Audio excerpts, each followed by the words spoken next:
Hello everyone and welcome to our latest Retina UK webinar, which is focused today around Together We Can, ways you can get involved.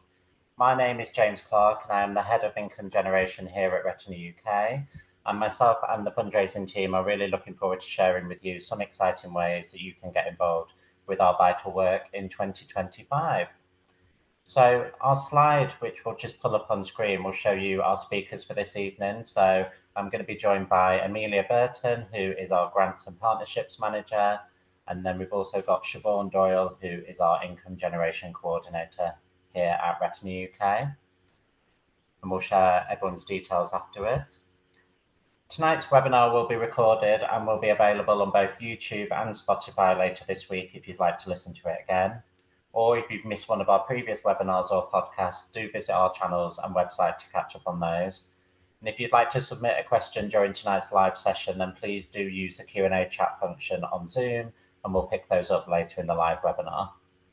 As well as sharing some ways that you can give back to our cause, we will also be chatting to one of our valued supporters, Alex Backhouse, who took on an epic challenge at the end of 2024 and raised a staggering amount of money for Retina UK. But I'll let him share his incredible story very soon. So as you can see on screen tonight, we're going to be chatting through the difference that you can make through donations and support in 2025. We'll also be looking at how you can take on an epic challenge wherever you live in the country, and we'll hear from Alex about his reasons for supporting us last year. If you or someone you know can support us in the workplace, then Amelia has got some top tips for you on how you can get involved. Siobhan will be here to tell you all about our exciting Retina UK lottery, where you can win up to £25,000 every week for just £1 a line. And we'll be previewing our exciting upcoming 50th anniversary, sharing other ways you can get involved. And then finally, we'll be answering your questions in our live Q&A. So just moving on now, to kick us off tonight, we wanted to share with you the difference that you can make by supporting us in 2025. Moving on to our next slide, you can see that since the charity was set up almost 50 years ago now, we have invested over £17 million into groundbreaking research projects, which is just a staggering amount of money. We've also been able to fund and support people through our vital support services, enabling us to help our community when they need practical help and support right now. For example, £10 can fund a helpline call, and our helpline is open Monday to Friday, 9 till 5, or it's open later on Tuesdays and Thursdays until 8 p.m. £100 can go towards funding one of our incredible researchers at institutions and universities across the UK. So the money that you do raise does go far and make such a huge difference. And if we look over onto the next slide, you can see that one of our amazing researchers is Professor Maria Musiji, and she gave us this quote, so I'll read it out. Researchers like myself quite simply wouldn't be able to carry out many of our exciting projects without the funding we receive from Retina UK. We are hugely grateful to the charity supporters who make our research possible. I think that just says it all, really. We literally couldn't do anything without our amazing supporters. And whilst the money is hugely important and allows us to do everything we do, awareness raising is just as important, and it allows the inherited sight loss community that we support to feel heard and understood.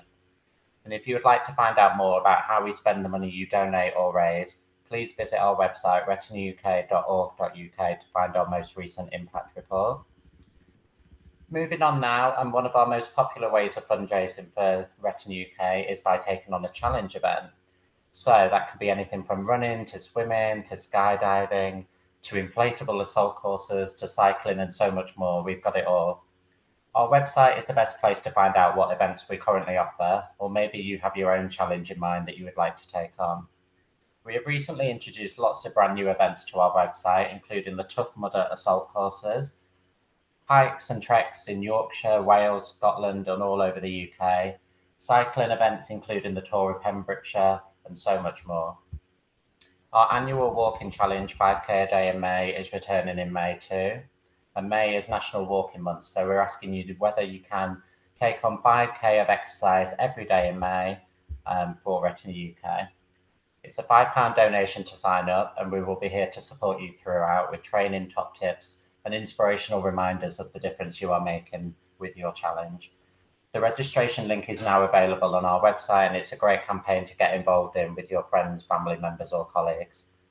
And our next slide here shows you some of our amazing supporters taking on various challenges, including skydives and abseils. So if we just move on the slide, and then again, thank you. So this slide shows you some pictures of previous supporters abseiling and skydiving, which is just amazing. And I really love this quote because I think it sums up the support that you'll receive. So they said, "It's hard to put into words what the incredible support from Retina UK has meant to me and the whole process of being a part of hashtag Team Retina UK." So it is a real community feel. And as it says, we'll be always here to help you with whatever you need as part of your fundraising. One of those fundraisers I'm going to bring in now. So this is Alex Backhouse. So Alex has been one of our amazing long-term supporters here at Retina UK. And at the end of September and the start of October, and I say this so casually, Alex decided to take on the almighty challenge of running 17 marathons in 12 days. And the Mammoth 700-kilometre challenge started in Land's End and ended in London. And Alex went on to raise over £30,000 for Retina UK. So let me bring in Alex. So thank you so much for joining us on our webinar. We really appreciate it. So first things first, obviously we know quite a lot about you. So tell everyone that's listening, what is your connection to Retina UK and when did you start supporting us? Hi James, and thanks to the team for having me today. It looks like the Land's End John O'Groats sign's getting a lot of airtime in the webinar today. So what's my connection to Retina? It's my family. So my family has a strain of inherited sight loss, so suffer from retinitis pigmentosa. So my grandmother has the dominant sight loss gene. That's been passed to my father, and then I was fortunate enough not to get it. However, my brother and sister did. So they've got the form of RP that essentially means you slowly lose the peripheral vision and have no ability to see in low light levels. And so I've kind of grown up with the backdrop of my grandmother and my dad being quite kind of obvious, as it was fairly well progressed. But the thing that really hit home and really brought it home to me over the last few years is actually seeing my brother and sister, both of whom are younger than myself, start to lose their peripheral vision, stop driving, and just their inability to move around freely in low light. So winter's challenging, any kind of night setting, both professionally and in the social life is very difficult. And that really started to bring home the reality of what it was and how much it affected them, and how fortunate I was to be in the position I was. And so, as you said, James, been supporting Retina for a few years. I've previously ran a marathon. That was with my dad, and have done a number of bits and pieces over the years. But yeah, this one was, I guess, me trying to really push the boat out and do everything I could while I could. So yeah. And talk us through when you came up with the idea, because obviously Land's End is a special place for you, isn't it? So how did you come up with this crazy challenge? Because everyone I've mentioned it to can't believe it, and I still can't. Well, I guess it was probably a very bad use of Google Maps, and looking at how easy it was to get from Land's End to London, I thought, yeah, it's 5 hours in a car. It doesn't look too difficult on the map. Yeah, why not? But essentially, my grandparents, so my grandma who has RP, they lived in Cornwall for a very long time, and so used to spend my summers going down there. And so very special place, just by Perranethno, Penzance. So anyone who watches House of Dragon, you'll recognise St Michael's Mount as one of the locations for one of the castles there. But yeah, spent a lot of time going down there as a kid. Continued to go down there as an adult. Loved the coast paths. Loved kind of running up and down. Much shorter distances when I was down there, but loved exploring the area. And obviously now live in London, so thought it would be good to start down there. That means so much to the family, and obviously finish at a location that's close to family, and finish in London where I now live. And yeah, that was kind of the inspiration. And why running? I'm a runner, not a cyclist. It would have been far easier to do it on a bike, and probably underestimated the challenge quite a bit before doing it. It looked, as I said, great on paper, but reality sets in pretty quickly. And how would you, kind of looking back, summarize the challenge? It was just over, it was 12 days, wasn't it? So, I mean, it must be weird kind of looking back on it because it was such an epic challenge. But what were the toughest moments as well? Yeah, so I mean, just quickly, the challenge itself, as you say, Land's End to London, 12 days, roughly the equivalent of 17 marathons, so averaging over 55 kilometers a day. And coast paths, for anyone who's decided to walk on them, they're not flat. And I certainly found that out. So the on paper, the route was the equivalent of ascending Everest over the 12 days. So the plan was basically take all of my supplies with me on the back whilst running, and kind of go at a fairly steady pace.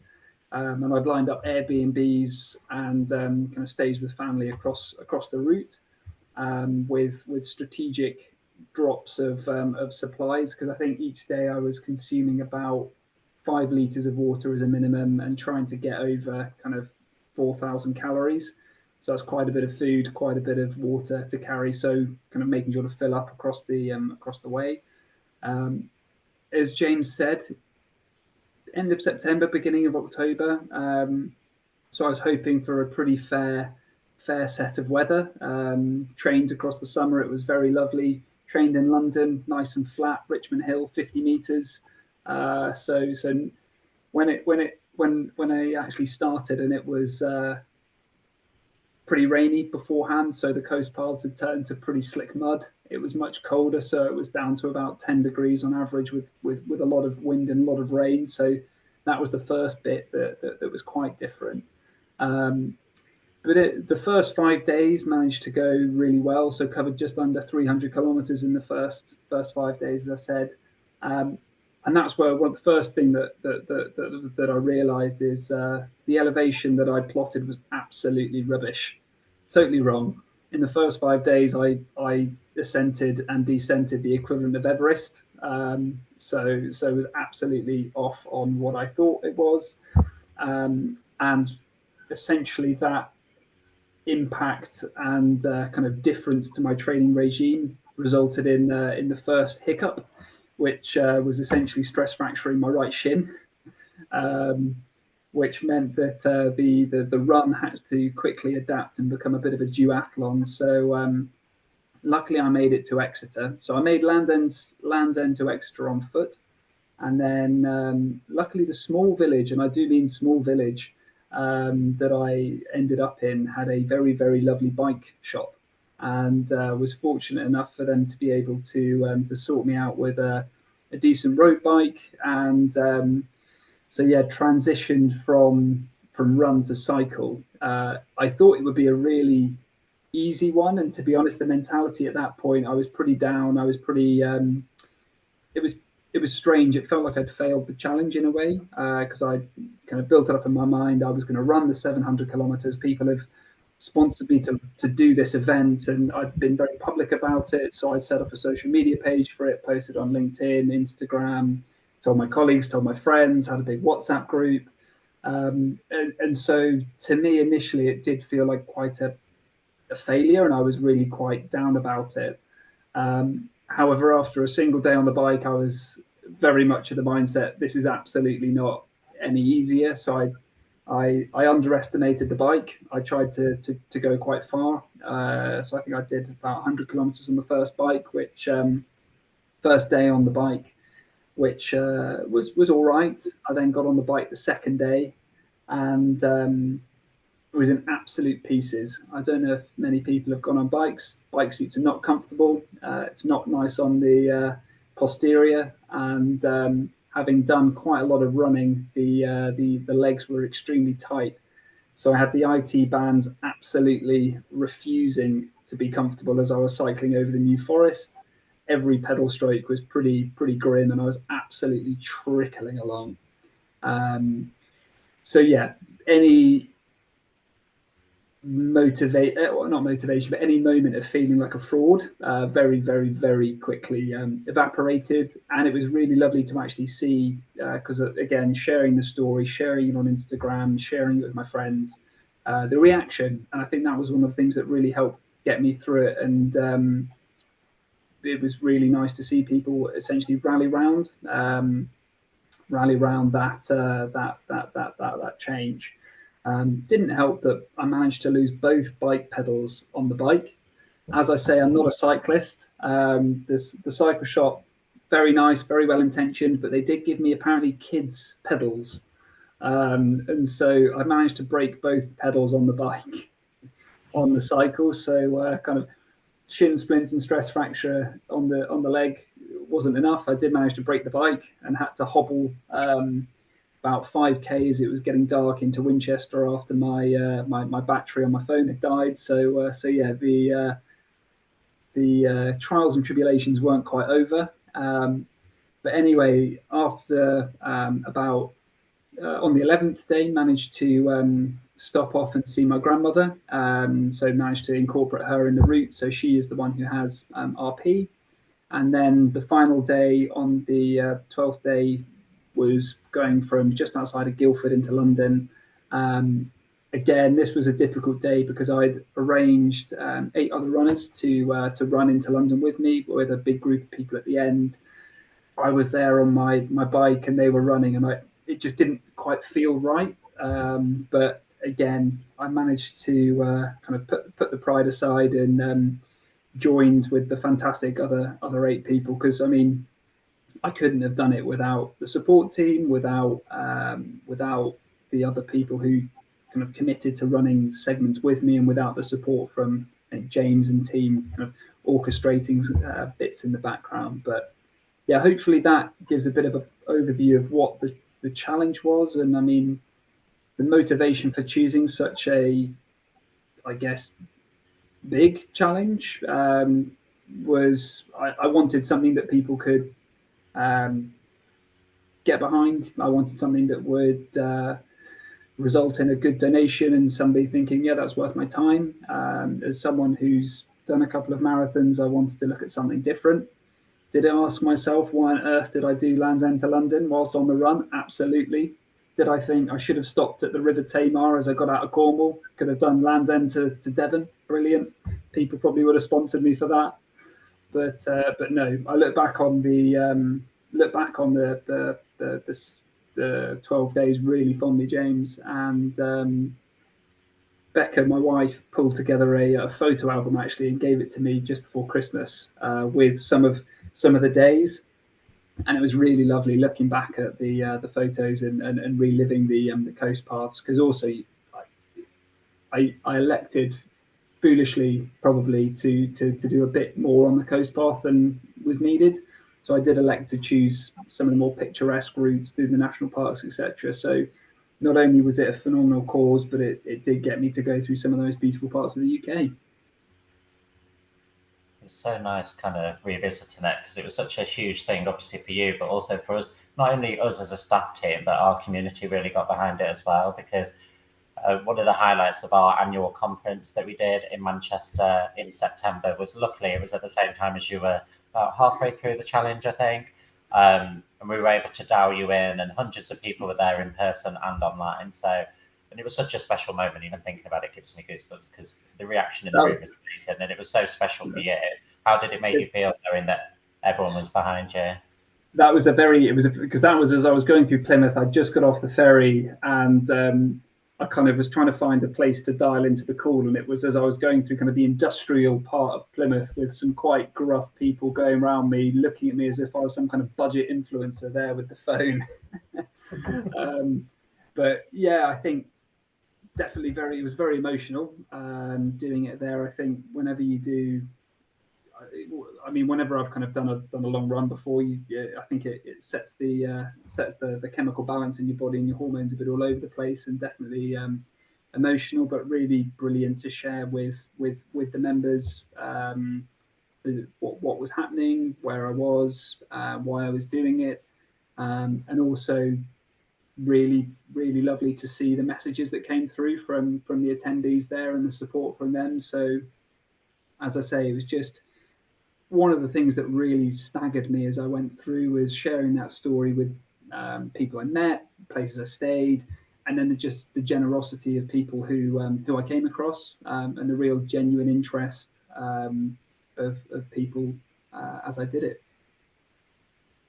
Definitely. And obviously, I remember when we had our first conversation about this challenge, and you had a very ambitious target of what you'd like to raise, which you well and truly smashed. So £30,000. And one thing you were mainly really passionate about is that it would go towards supporting our research project. So talk to us through kind of why you wanted it to go towards all of our amazing, groundbreaking research projects. So I think it comes back to kind of family and why I really wanted to support Retina.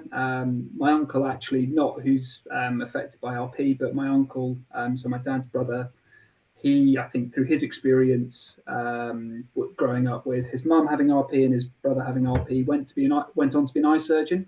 So he's an eye surgeon in the Leeds hospital there. And so I originally actually started by saying kind of which charity I've supported Retina before, which charity is currently doing the best to assist kind of groundbreaking research in this space. And he categorically said Retina are the best people at the moment in this space, supporting research. And to me, that was important because at the moment there's no cure for the type of inherited sight loss that my family have, and so hoping to target research that can help them and ultimately get us a step closer to a cure. Definitely. And what advice would you give to others who are interested in taking on a challenge? Because one thing I'm always passionate about is not just obviously people with lived experience themselves, it's people like you, the friends, the family members, the colleagues. It's just their way of giving back. So what advice would you give to someone who's maybe listening to this and is semi-interested, especially because it's our 50th anniversary year coming up? I think some of the things that really helped me fundraise were creating a team. So I think I was pretty clear from the outset, James, when we had our first call, where I was thinking if I can raise 10 grand, that would be amazing. And if I get another few people to join into this, and maybe raise a smaller amount, kind of many people kind of eating the elephant chunk by chunk. So by creating a team around me, one to fundraise meant that we were able to get a better total at the end. So it didn't just rely on me. It also shared some of the kind of administrative and kind of burden. It also it helped motivate me as well, and had a group of like-minded people who were there ready to help.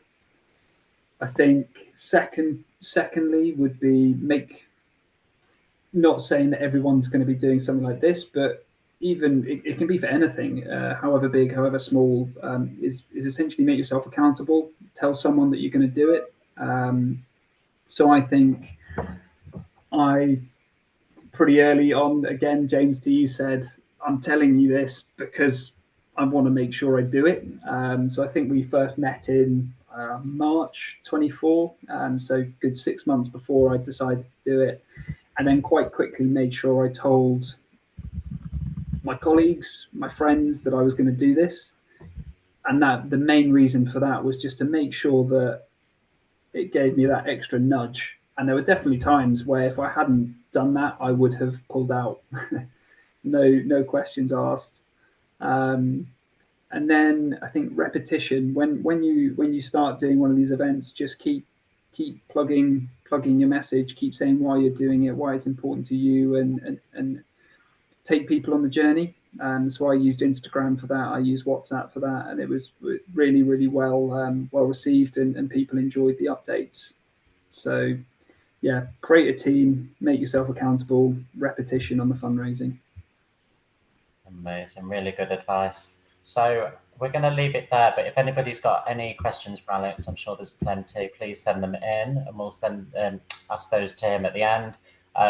Just a huge thank you to Alex again for all of his amazing support last year. He was actually our biggest fundraiser of 2024, so a massive achievement, hugely appreciated by all of us that work here, but also everyone that I'm sure is listening. So thank you to Alex, and we'll come back to you later on. Before I hand over to my colleague Amelia, I just wanted to bring up this next slide. So if you don't actually know, February is Retinitis Pigmentosa Awareness Month. So we are maximising the month to really showcase the vital work of Retina UK and to remind people of all the different support services we offer. So as you can see on screen, we have actually got a text donations code. So if you would like to donate £5, text RP5 to 70560. If you'd like to donate £10, it's RP10 to 70560. Or if you'd like to donate £20, text the word RP20 to 70560. And that's 5, 10, and 20 as the words, not the numbers. Text will cost your donation plus one standard network rate message. So thank you very much in advance. Now I'm going to hand over to Amelia, who is our Grants and Partnerships Manager, and she's going to run you through the ways that you or someone you know can support us in the workplace. Hi everyone, thank you so much for having me. Really happy to be here.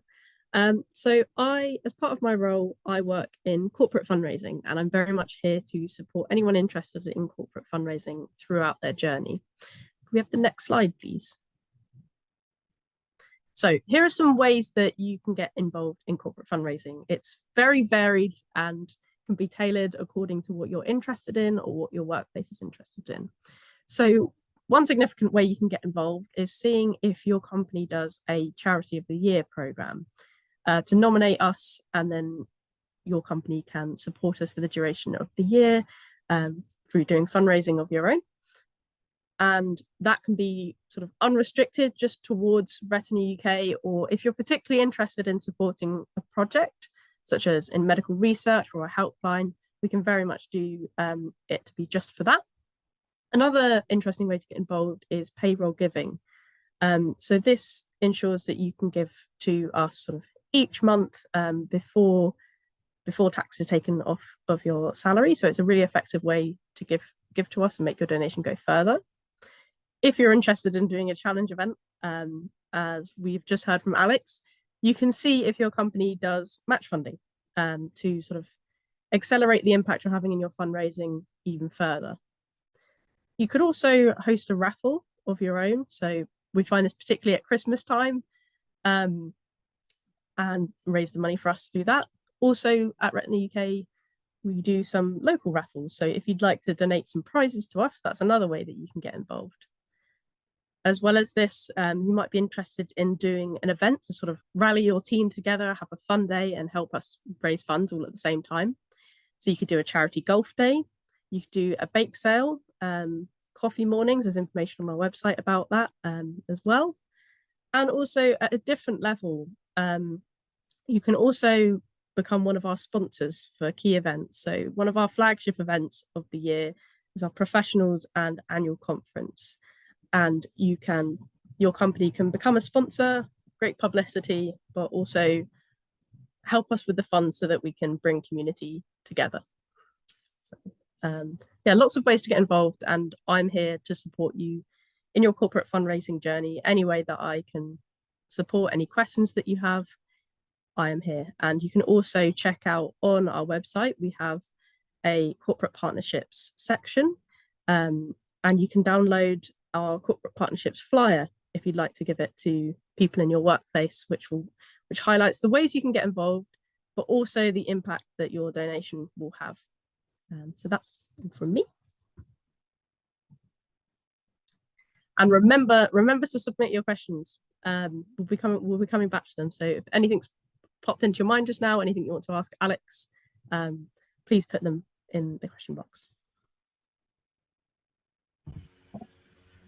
Amazing. And we're going to hear from Siobhan now, who is going to tell you all about our Retina UK lottery.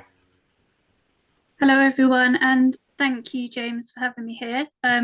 As Amelia said, I'm also really happy to be here.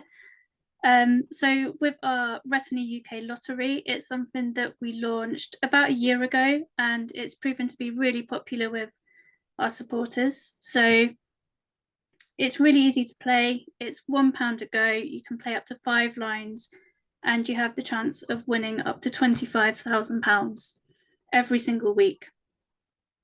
And since launching, 16 players have won a cash prize. So can we go to the next slide, please? Yeah. So why join? There's several reasons to join. Obviously, the chance of winning a cash prize, but also supporting Retina UK. But we thought we'd ask one of our supporters that has won a cash prize why they joined. So they said, when I received newsletters from Retina UK, I then noticed a lottery which enabled you to have the chance of winning, but also part of the amount went towards the charity itself. So for me, it was a win-win. And next slide again, please. So how does it work? So you choose 6 numbers, or you can entrust destiny to make the call with a lucky dip. And each line costs £1, and over 50% of every £1 comes back to Retina UK. And you can boost your chances with up to 5 lines, and each line improves your chances to win. All you have to do is sign up and arrange a seamless payments through a direct debit. And next slide. So if you want to find out more, please scan the QR code on the screen, or you can head to retinauk.org.uk/lottery, or feel free to email me. My email is siobhan.doyle@retinauk.org.uk, and I'd be happy to answer any questions. But thank you. Thank you, Siobhan. And as you mentioned, 18 Retina UK supporters have won a cash prize so far, so you could be next. So please do get involved. It's such an amazing way to support us. Moving on now, and as we've said, we are very excited about our upcoming 50th anniversary here at Retina UK. Lots of exciting things are going on behind the scenes, and we'll be sharing those very soon.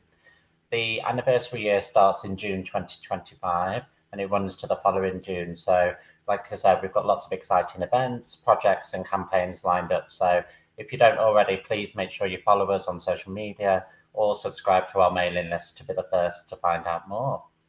If we move on to the next slide, you'll see some of the ways that we are going to be marking the occasion. So our annual Retina UK Day Awareness Day is back on the 9th of October, and it coincides with World Sight Day. So lots of exciting things planned for that.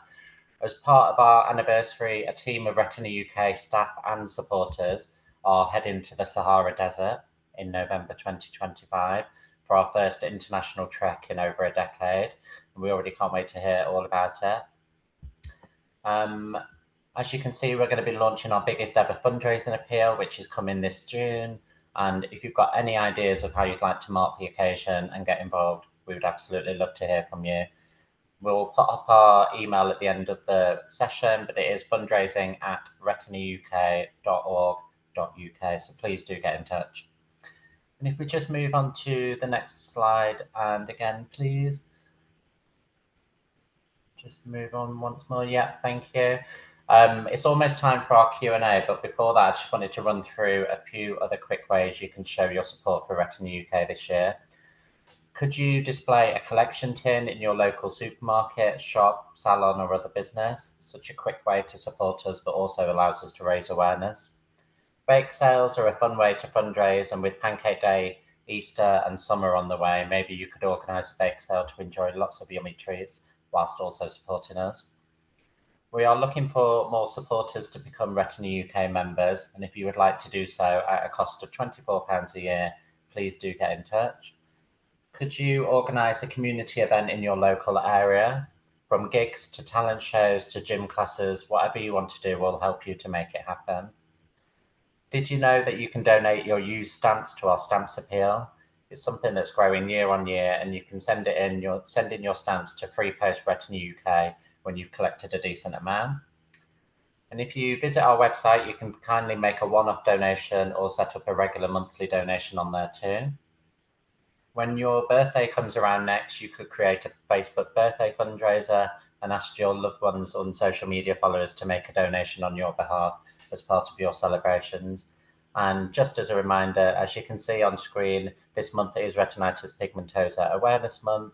So if you would like to make a donation via text, you can text the word RP5 RP10 or RP20 to donate 5, 10 or £20. And if you text that to 70560, text will cost your donation plus one standard network rate message. And it's time now for our Q&A. So let's see what you've been sending in. Feel free to keep sending them in and we will be checking them throughout. So let me have a look. So the first one is actually for Alex, I'm not surprised. So somebody wants to know, how did you celebrate at the end of your challenge? Good question. I didn't actually have it planned. So one of my friends actually bought a bottle of champagne to the end. And luckily there were about 50 people there at the bandstand in Battersea Park, which is where we finished. So had a sip of champagne, sprayed a little bit, and then went to the pub, had a few pints, and fell asleep. And then was back to work on Monday, which is a real shock. Somebody, I feel bad even asking this, but somebody said, "What is next?"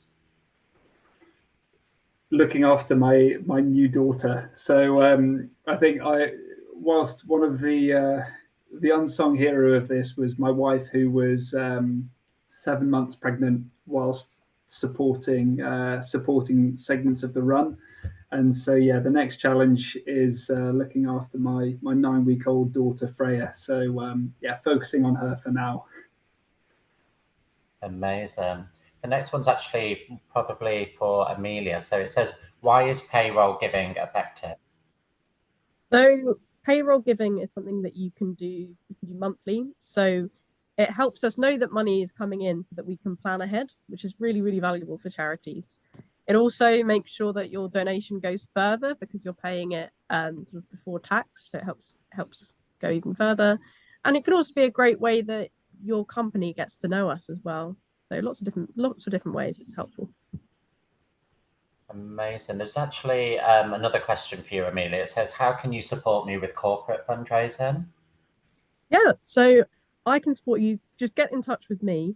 I can send you any resources you might need, any fundraising ideas. We can have check-ins to see how you're getting along with fundraising, and any ideas that you might have. So I'm very much here every step of the way. Any question you might have, I'm here to support you. Amazing. The next question is similar. It's probably for me, actually. It says, what support do you offer for people taking on a challenge? So similar to Amelia, we'll always be here. So anytime you need us, text, WhatsApp, ring, anything, email, just get in touch with us, whatever suits you. Always happy to jump on a call, whether that's things that you need posted out, any support, any fundraising top tips, any kind of press coverage we can help you arrange. Anything you need, we'll help make happen. So like Amelia says, just any little inspiration of an idea, just get in touch and we'll help you make it a reality. The next one, Siobhan, are there any volunteering opportunities at Retina UK? Yes, so we have a wonderful volunteer officer called Sadia. So if you want to get in touch with her, we can put her details in there, or if you can head to our website and search volunteering opportunities at Retina UK. Amazing. Someone else has asked about our peer support groups as well. So yeah, we have lots of peer support groups all over the UK. They're headed up by quite simply a legend called Mark, who most of you probably already know. He looks after our peer support groups. We've got them all over the country, and we also do have online meetings. We're growing those year on year. We've got lots of focus ones now. I think starting in early March, we've got a women's focused online group. Lots of area to get involved in. We've got a talking tech one, a travel one, so lots of exciting groups. So if that's something you're interested in, again, all of this information is on our website, or just give the office a call and we'll always be happy to signpost you in the same right direction. I think that's all of the questions. I'm just having a look. Yeah. If anybody's got any further questions, then please do get in touch. We always love to hear from you in whatever way suits you. And all that's left to say is a huge thank you for joining Amelia, Siobhan and I. And a massive thank you goes to Alex for his incredible continued support and for joining us this evening. And it goes without saying that we simply couldn't do everything we do at Retina UK without all of our amazing supporters. So however you do want to support us, please get in touch, as we will be very grateful. If anyone watching or listening would like to find out more about the work of Retina UK or sign up to future webinars, please visit our website or follow Retina UK on Facebook, Instagram, TikTok, and LinkedIn to stay up to date. Our next webinar, focusing on genetic testing and what you can expect, is taking place on the 20th of March at 7 p.m. on Zoom. And like we said, if you'd like to get involved, please send us an email on fundraising@retinauk.org.uk to arrange a chat. Thank you for joining us, and we hope you have a lovely evening.